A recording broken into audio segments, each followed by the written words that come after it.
Hello students, welcome to the fourth lecture of electric flux and Gauss law series. और Gauss law पर ये हमारा second lecture है। इससे पहले हम 3 लेक्चर्स में क्या क्या पढ़ चुके हैं। इलेक्ट्रिक फ्लक्स क्या होता है, एरिया वेक्टर का कॉन्सेप्ट क्या है, फ्लक्स की कैलकुलेशन कैसे की जाती है, नेट फ्लक्स कैसे निकाला जाता है, ये हम प्रीवियस लेक्चर में देख चुके हैं। इस लेक्चर से जस्ट पहले वाला जो लेक्चर था उसमें हमने गॉस लॉ का इंट्रोडक्शन देखा, स्टेटमेंट क्या है उसमें, कैसे वो शेप और साइज पे डिपेंड नहीं कर रहा है सरफेस के, फ्लक्स कैसे उसमें से आ रहा है, ये सब बातें हमने पढ़ी है। What we gonna do in this lecture, हम सीखेंगे कि इलेक्ट्रिक फ्लक्स के कंधे पे बंदूक रख के इलेक्ट्रिक फील्ड कैसे निकाला जाता है। मतलब फ्लक्स के कंधे पे बंदूक रख के चलाएंगे और निकालेंगे इलेक्ट्रिक फील्ड। अब फ्लक्स कैसे कैलकुलेट होगा, गॉस थ्योरम से, समझ रहे हैं। और गॉस थ्योरम हमारे पास क्या है, अच्छा अगर आपने if you haven't seen previous lectures please go through the description and you will find link of previous lectures. पहले उसको देखिएगा फिर आके आप इसको देखेंगे, ठीक है। यहाँ पे रिफ्लेक्शन पढ़ेगा तो इस साइड में मैं नहीं लिख रहा हूँ, इस साइड में लिखता हूँ। तो स्टूडेंट्स हमारा गॉस थ्योरम जो है वो था फाई एनक्लोज्ड, देखो मैं एनक्लोज लिख दूँ या क्लोज लिख दूँ, closed is equal to Q enclosed upon epsilon naught. कुछ ऐसा ही पढ़ा था ना, और इसके बारे में तो मैंने आपको बता भी दिया था लास्ट लेक्चर में कि क्या मायने होते हैं। क्लोज्ड का मतलब क्या है, क्लोज्ड बॉडी क्या है, 2D क्या है, 3D क्या है, सब कुछ हम देख चुके हैं, सब कुछ हम लोग देख चुके हैं। बस हम ये देखने वाले हैं कि phi closed is equal to Q enclosed, यानी कि उस क्लोज्ड 3D स्ट्रक्चर में नेट चार्ज कितना है डिवाइडेड बाय एप्सिलॉन नॉट। क्या यही फॉर्मूला था हमारा? बिल्कुल, थ्योरम यही थी। और हमारा फायदा था कि हम लोग एरिया निकालने से बच जा रहे थे।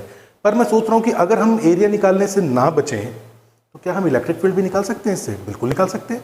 देखो फाई की फॉर्मूला में फाई हमारे पास तो ई डॉट डी ए भी होता है ना, अरे होता है हमारे पास फ्लक्स।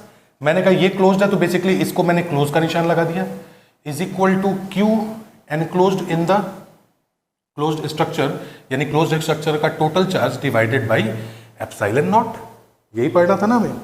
तो मुझे तुम एक बात का जवाब दो, ये एक चार्ज है हमारे पास, ठीक है।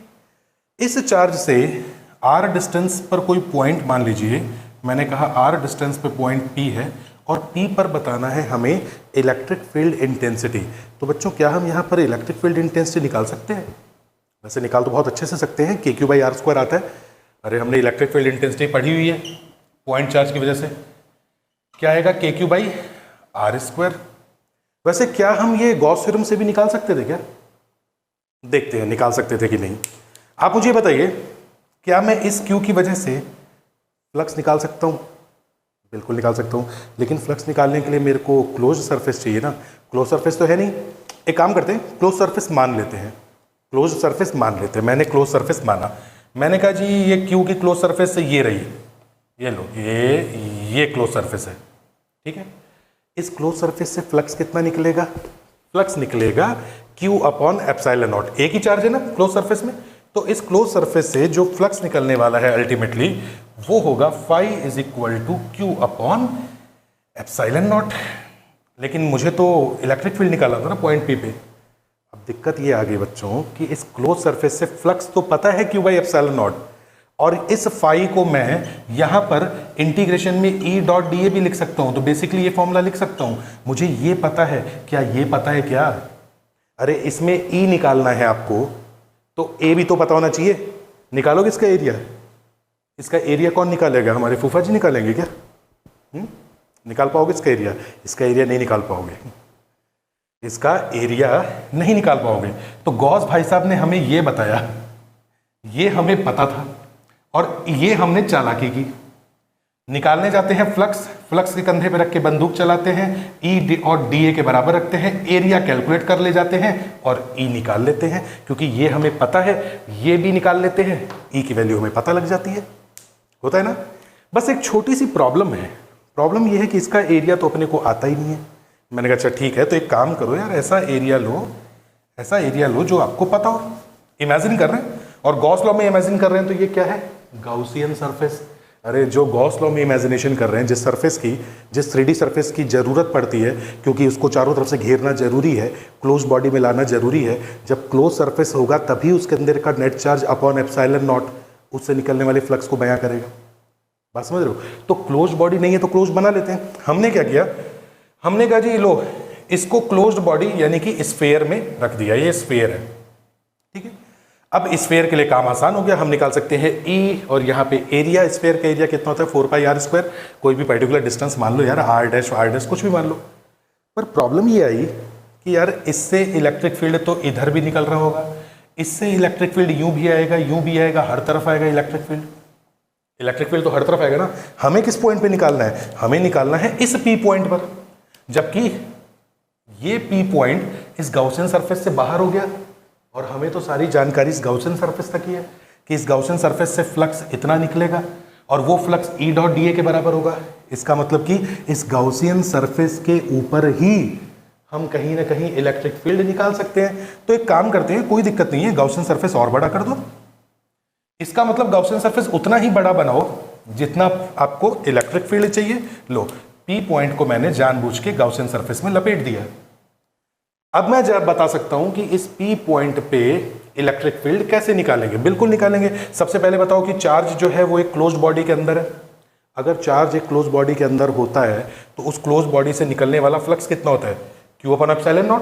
अरे क्लोज बॉडी कैसे भी ले सकते हो, हमें सिमेट्री मानना जरूरी है भैया। सिमेट्री नहीं मानोगे तो तुम ये एरिया कहाँ से निकालोगे बार बार, ठीक है। और सिमेट्री इसलिए भी जरूरी है क्योंकि आपने अगर मान लीजिए चार्ज में इस तरह की बॉडी बना दी और इसको सिमेट्री, अब मैं कह दूं यार यहाँ से तो भैया 2 सेंटीमीटर पर ये पॉइंट है तो 2 सेंटीमीटर तो यहाँ भी होगा, 2 सेंटीमीटर यहाँ भी होगा और यहाँ भी होगा।